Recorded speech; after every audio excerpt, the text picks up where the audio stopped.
Echa bekowiska. Seria Las za kurtyną drzew.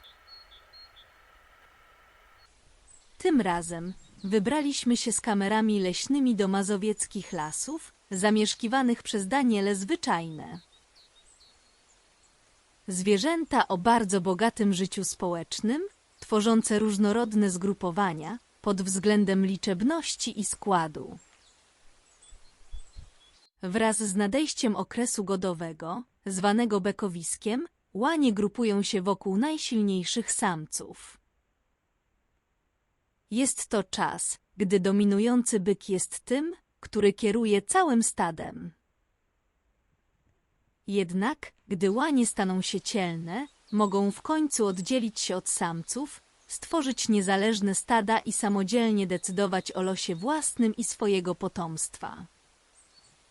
Wtedy dorosłe byki także tworzą własne stada.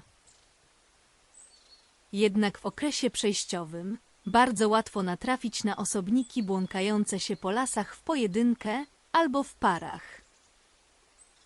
Zwłaszcza dwuletnie samce, zwane szpicakami, lubią przebywać w gronie rówieśników. Mogą również krążyć wokół stad dorosłych, niczym satelity. Stada dorosłych byków powstają stopniowo. Po bekowisku, wraz z końcem rywalizacji o łanie, zanikają różnice interesów. Kamery leśne w pierwszej kolejności zarejestrowały dwuletnie byki, przemieszczające się w parach. Stopniowo szpicaki zaczęły przyłączać się do samotnych dorosłych byków. Chociaż w okresie przejściowym osobniki mogą być wciąż względem siebie nieufne. Słabsze i młodsze byki nadal schodzą z drogi dominującemu samcowi. Jednak z czasem byki zaczynają tworzyć kilkuosobowe zgrupowania złożone z osobników w różnym wieku. Samce Daniela zachowują poroże do wiosny, więc przez całą zimę można obserwować byki trenujące walkę na poroża. Niekiedy będą to bezpośrednie potyczki. Jednak równie często samce ćwiczą sztukę walki na niewielkich drzewach. Nauka techniki walki zaczyna się bardzo wcześnie, gdy byki wykształcają pierwsze poroże, czyli w 2. roku życia. Młodsze osobniki uczą się przez obserwację zachowań i naśladowanie dorosłych Danieli.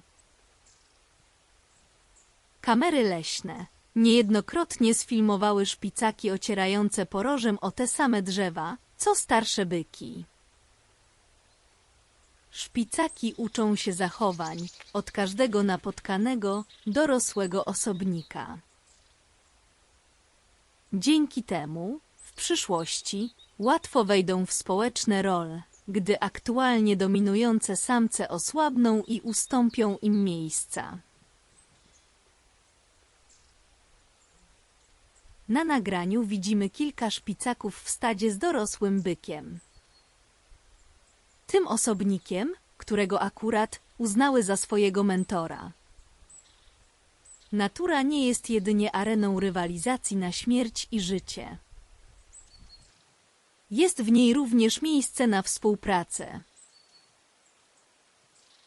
Chociaż potyczki i zderzanie się głowami są głęboko zakorzenione w naturze Danieli.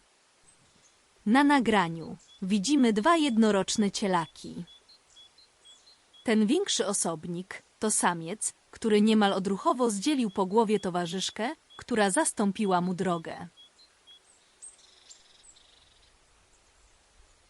Stada kawalerskie, złożone z samych byków, są luźnymi związkami osobników. Jednak tak długo, jak dany samiec jest jego częścią, musi zaakceptować fakt, że na szczycie hierarchii społecznej znajdują się największe i najzdrowsze byki. Można do takiego zgrupowania swobodnie przystąpić, jak również w dowolnym momencie je opuścić. Jednak, dopóki dany osobnik nie dorośnie, musi ustępować drogę silniejszym od siebie.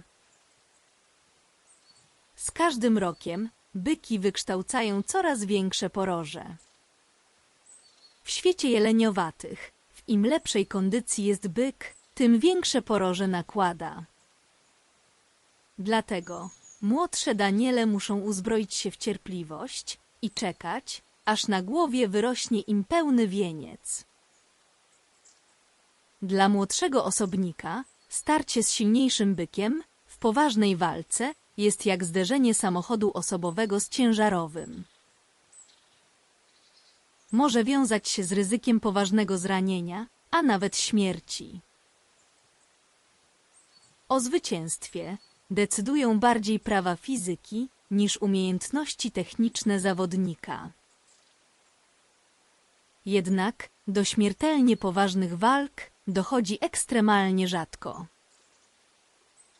Czasami wystarczy, że silniejszy samiec pochyli głowę i skieruje poroże na słabszego samca, wtedy ten drugi zwyczajnie odchodzi.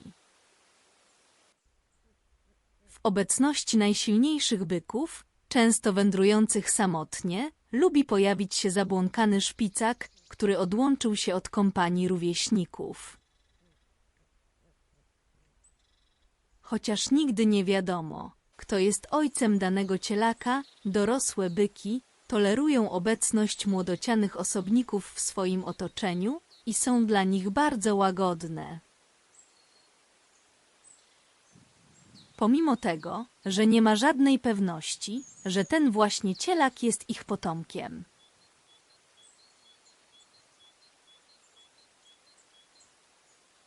Ciekawym aspektem życia danieli są miejsca w lasach, które zdradza bardzo mocno zniszczona roślinność podszytu, zwłaszcza poobgryzane gałęzie i zdarta kora średniej wielkości drzew.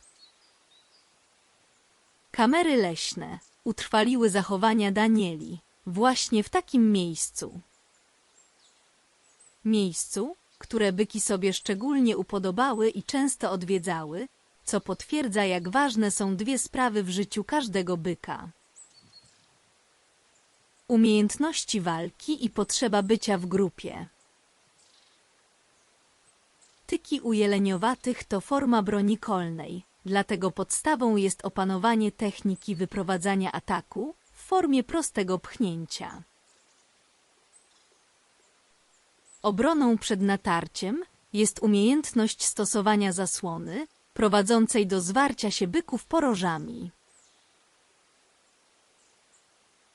Przez ruchy karku byki mogą wyminąć zasłonę i wyprowadzić atak na głowę przeciwnika, zmuszając go do wycofania.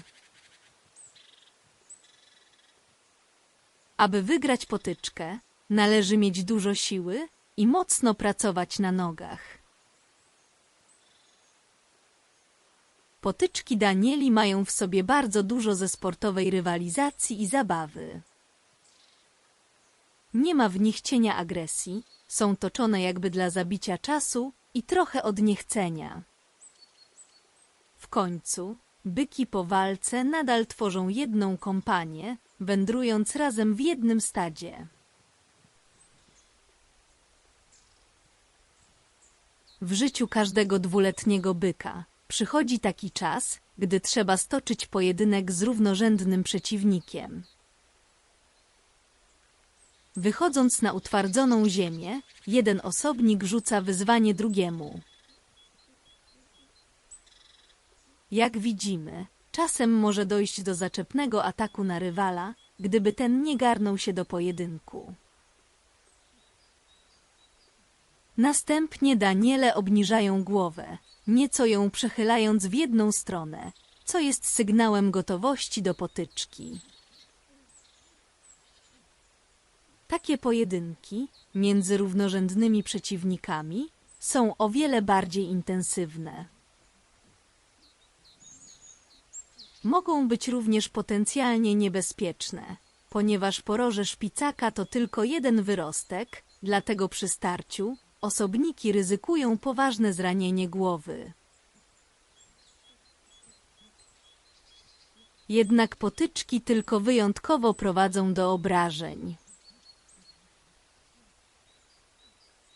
Byki, jeżeli wyczują, że porożem mogą poważnie zranić oczy lub inne części głowy rywala, wtedy nieco się wycofują. Dla ustalenia hierarchii w stadzie wystarczy udowodnić swoją wyższość.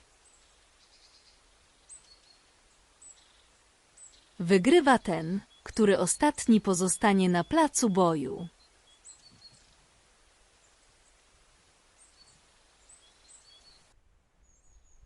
W okolicach końca roku, gdy sroga zima nadejdzie, daniele zwyczajne grupują się w coraz liczniejsze stada. Współpraca przeważa nad konkurencją, jeżeli tylko zasoby wysokokalorycznego pożywienia zaczynają niknąć pod śniegiem. Daniele nie tworzą grup rodzinnych, takich jakie występują w świecie innych ssaków.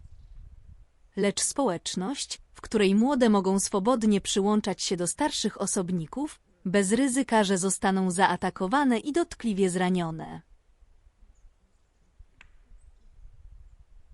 Ma to w sobie coś z zasady zbiorowego rodzicielstwa.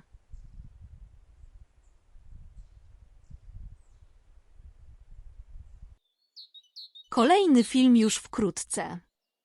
Zachęcamy do lajkowania, komentowania i subskrybowania. To największe wsparcie dla kanału Geografia Malownicza. Zapraszamy również do odwiedzenia strony geomal.com.pl.